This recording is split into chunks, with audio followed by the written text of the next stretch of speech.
Neeraj sir, जाति जनगणना की बात हुई, ये जातियों का मुद्दा चला ही आ रहा था कि फिर औरंगजेब की एंट्री हो गई। आप कांग्रेस कह रही है अंग्रेजों की भी एंट्री करा दो, फिर कह रहे हैं कि जनता के मुद्दों पर बात करो, और फिर मीडिया को भी आप लिखने पढ़ने के लिए कह रहे हैं कि आपके पास भी कोई मुद्दे नहीं होते। साहब, आप बोलना तो बंद कीजिए।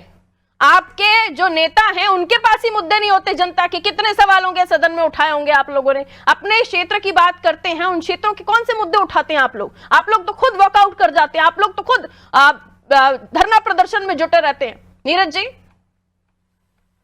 पारुल जी, मुझे लगता है कि हमारे देश में आजादी से पहले तमाम सूरवीर राजा हुए, पराक्रमी राजा थे, जिनकी वीर गाथाओं को मुझे लगता है कि पुरानी या पिछली तत्कालीन सरकारें थी, उनकी जिम्मेदारी थी कि उसको ज्ञान बताना चाहिए था हमारी देश की जनता को। बिल्कुल। लेकिन उन्होंने अपने दायित्व की पूर्ति नहीं की।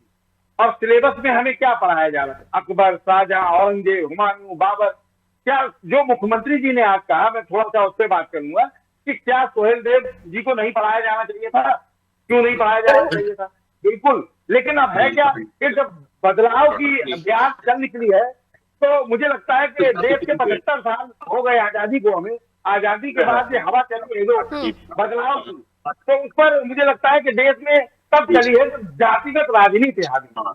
और मुझे लगता है कि इन सबसे हट सरकारों को या नेताओं को, राजनीतिक दलों को एक नई बात करनी चाहिए, इससे हटके कि सामाजिक सौहार्द बना रहे और प्रदेश हो या देश हो, उससे विकास की बात होनी चाहिए।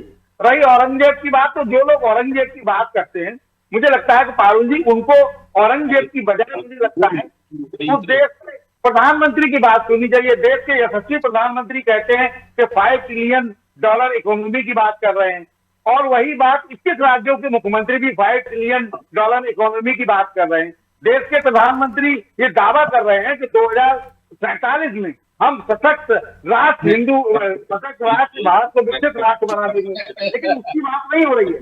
बात किसकी हो रही है? औरंगजेब की हो रही है। लेकिन इन सब चीजों की बात नहीं होनी, बात होनी चाहिए महंगाई, बेरोजगारी, सड़क, बिजली, पानी, स्वास्थ्य, जनता के मुद्दों पर बात होनी चाहिए। दूसरी बड़ी बात अगर राजनीतिक दल करते हैं तो इस बात की भी करनी चाहिए कि अभी विश्व बैंक की रिपोर्ट आई है कि 100 करोड़ लोग भारत में ऐसे हैं जो जरूरी सामान नहीं खरीद सकते।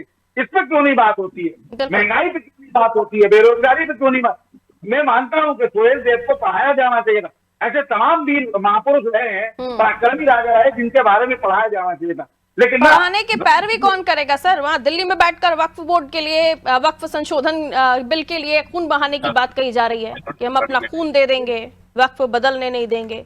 तो ये सारे लोग जो हैं वो अगर पैरवी इन चीजों की करें कि जनता की समस्याओं से तर भागने ही ना दे किसी को, डिरेल होने ही ना दे किसी को, तो फिर तो ये ठीक हो जाएगा। निश्चित रूप से पारुल जी, विपक्ष खुद थाली परोस के सत्ता को देता है कि आप इस पे खेलिए, पिच बना के देता है, उस पर वो खेलेंगे।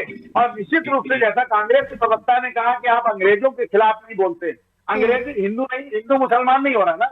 आप हिंदू मुसलमान, मंदिर मस्जिद, कभी मजार के नीचे कोई घुस जाएंगे, कभी आप मस्जिद में शिवलिंग ढूंढेंगे। तो मुझे लगता है कि देश की जनता को इससे तो 21 मुझे नहीं लगता कि 2047 में सशक्त राष्ट्र बन पाएगा, भारत विकसित राष्ट्र बन पाएगा।